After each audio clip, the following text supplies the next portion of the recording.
Hey guys, it's me again, Mike from In-House Effects. I came across something I thought was pretty neat, and I think it's pretty practical and it works well. Back when Night of the Living Dead was made and George Romero was working on it, they were doing some of the effects for the movie, and at that standpoint they really didn't have that much to play with. So what they ended up doing is using silly putty on the face of the actors or the doubles or anything like that to make wounds and stuff like that. So I figured what I'd do is I'd play with it and see how it works, if it works really well. Well, what it comes down to is it works really good. It's not clay. It's easy to put inside its plastic egg and put away, put it in your makeup box, something like that.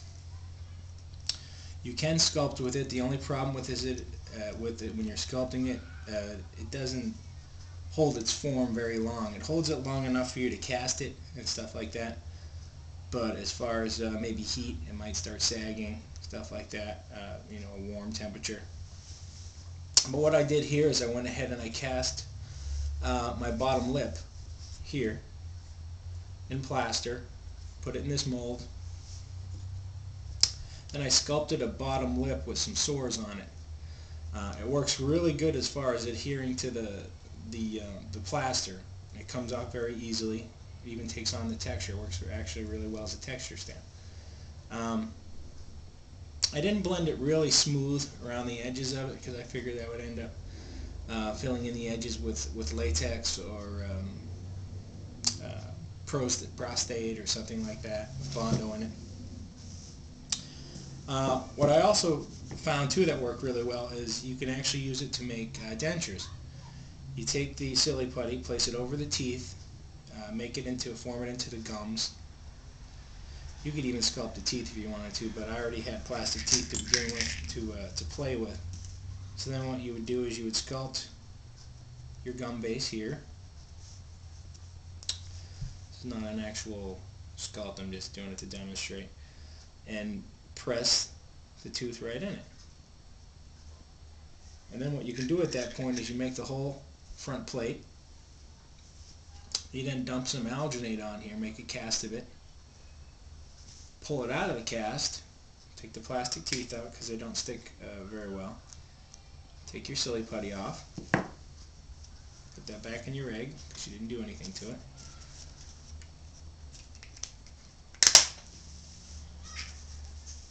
Then therefore you have your negative mold of your denture. You can then pour dental acrylic in there, or you can actually melt down the thermoplastic, which I use in my videos, get it where it's really, really soft.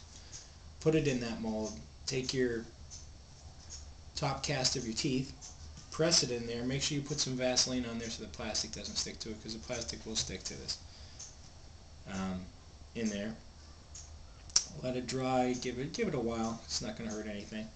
Pop it out, take your plastic denture off, and you have a duplicate of whatever you sculpted plus the plastic teeth that are in there.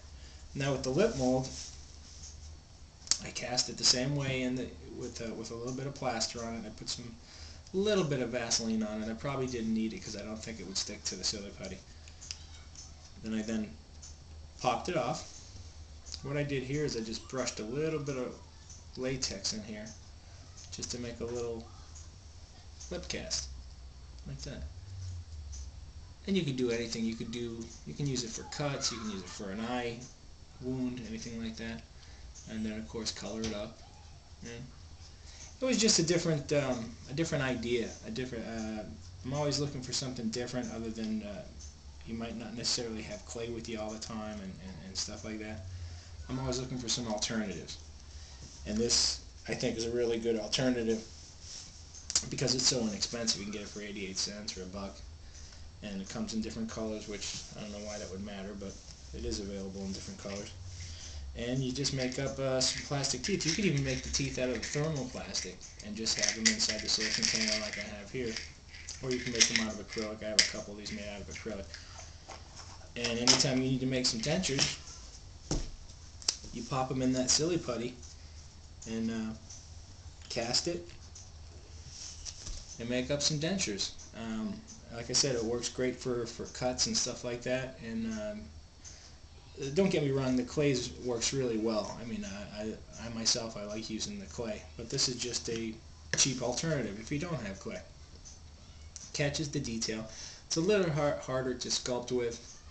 You can't really blend it. You could do little details, not a lot of details. You can texture it, but as far as cutting into the putty, you can't do it very well because it's so firm. You could always cut it and blend it down, and it works okay. Like I said, it's more for a sculpting type thing. I don't know if I would make wounds and stuff out of it. I'd still use clay for wounds. But anyway, this is just a little something that I wanted to show you guys. Like I said, they did use this in Night of the Living Dead, the original, and it actually worked really well in the film. I guess they put it on his face with spirit gum, maybe cover it up with some latex to tack it down so it wouldn't fall off, and then threw some makeup on there. And blood, of course, which you could have used Hershey syrup. That would have worked the same way. It would have registered the same way. That's blood. Thin it down a little bit. Anyway, I'm going to let you guys go. It's Wednesday. It's the day before Thanksgiving. Going to eat a lot of bird tomorrow. Eat a bunch of turkey, fall asleep, that kind of thing. Then I'll get back to still trying to get hold of my friend so I can slap some stuff on his face and do something really elaborate to give you guys an idea. Some of the stuff that I do, because a lot of this stuff is very quick and it's more of an aid than anything to show you guys. And like I said, it's a release to come on YouTube and show you this stuff. Okay? You guys have a good Thanksgiving, and I'll see you guys around. And I hope that little idea helped you a little bit. I think it works really well. And I'll get back with you with something else. So you guys have a good turkey day, and I'll see everybody around. Later, guys.